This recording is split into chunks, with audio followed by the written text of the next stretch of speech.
I had just started touring in '96 with a girl named Tracy Bonham, and it was becoming evident that something special was starting to happen. The crowds were starting to come, the record was starting to sell, and we were in New Orleans playing the House of Blues, and there was this music store across the street down in the French Quarter that was like totally square. You know, it was like Mork and Mindy, guys in ties selling you sheet music and like reeds for your clarinet. It wasn't like a cool music store. But in the midst of like these, you know, list price Washburn guitars was this. I asked them, I was like, wow, what's that? And they're like, well, that's a 1952 Les Paul. And I knew, I picked it up and played it briefly. And then that night we played and I was just peering through the glass going like, oh my God, look at that thing. And I went back the next day by myself, and I was 26, 27 years old, and I had 2 credit cards. And I said, you know, see what you can do. And they came up with, I think both cards together, I could afford $2,900. And they let me have it for $2,900, which I had never spent $2,900 on anything in my life. And but I had to do it. I knew, like, you know, this is a once in a lifetime guitar. I could tell just by playing it. It did things that no other guitar I'd ever picked up could do. It just had juice. I don't pull it out that often because I worry sometimes because it's just a really valuable guitar. But there's something about this one in particular, especially that neck pickup, that it just makes you play authentic. You know, you're not allowed to be a bullshit artist with this guitar. Somehow you have to tell the truth. It's like Wonder Woman's Golden Lasso or something. You know, when this thing's in your hands, you're not allowed to tell any lies. And it's a really special guitar. I think compared to almost any Les Paul I've ever played, there's a comfort to this one. The weight of it, the way it sits, the balance of it, also just the shape and the feel of the fretboard and the neck is just, it's perfect. Like it's not too big, it's not too small. The frets are exactly right. Everything about it, every note on the guitar is accessible. It's just incredibly comfortable. It's a treat every time I pull it out. I forget. It's like, oh my God, like, you know, and I put it in friends' hands, and they all do the same thing. They're like, oh, I don't think I've ever felt one that kind of is this. You know, it gives it up. It's you know, strings bend really nice on it. It just feels like what you would imagine a '50s Les Paul could feel like. And it's been switched out. Like, I think it would have had that goofy trapeze tailpiece. That was switched when I found it. But it makes it a much more playable guitar. And at some point I got to get the lead pickup squared away, because as it is, it's a little limited as what you can do because the neck pickup is so awesome and soulful, and this is a little squawky. At some point I may either have it rewound or put a substitute pickup in and just hold on to this or something to get it a little more even. But it's the one out of all the guitars I own, it's the one when I open the case I go, wow, still, like, I can't believe I actually own this. Because I think that first year they only made 1,400 guitars or something. So it's, you know, when I think about it, it's older than rock and roll. So that's pretty special. This one's kind of a fun story. This goes all the way back to Gigolo Ants days, so like the early '90s. I went home to Potsdam, New York, where we were from, and I was at the one little local music store, Northern Music, and they were having a year-end sale, and so every guitar had a little handwritten tag in it, and sitting on an amp was a tag that said Goldtop Les Paul $399. And I asked one of the sales guys, I said, hey, where's the guitar? I'm like, oh, sorry, man, that's sold. And I was like, oh, I can't believe I missed it. And I walked up to the front of the store, and here was this guitar, and it wasn't quite this cool yet.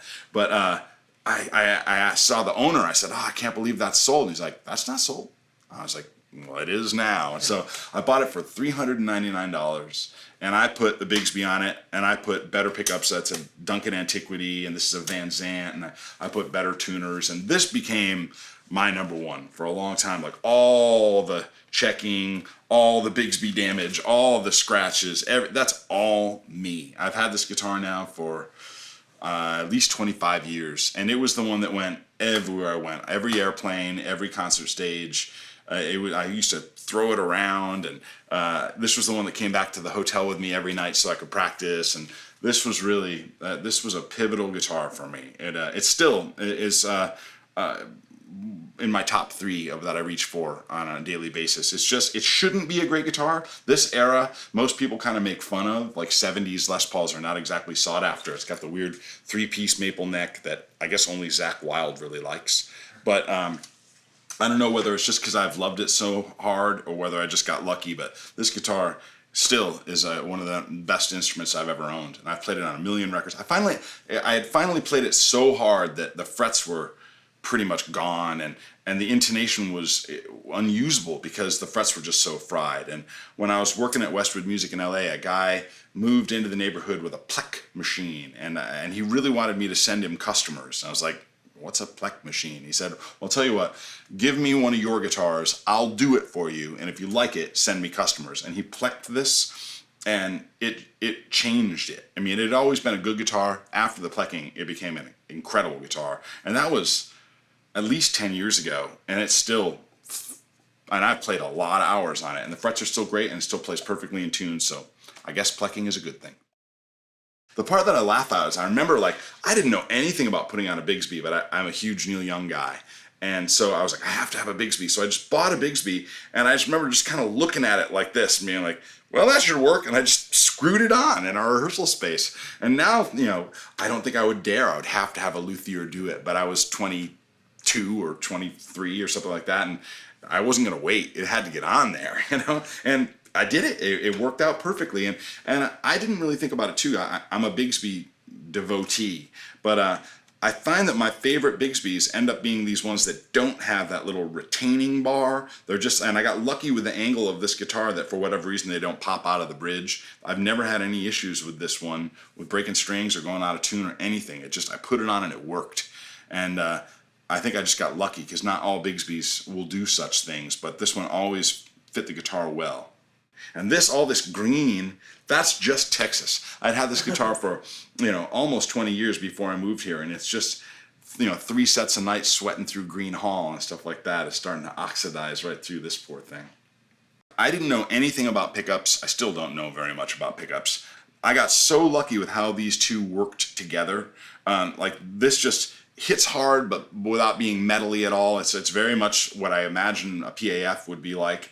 And then it just got matched with like a musicality and a clarity in the neck pickup, so that all 3 settings on this are musical for chords, they're musical for solos, they're good clean, they're good dirty. It's just a perfect combination.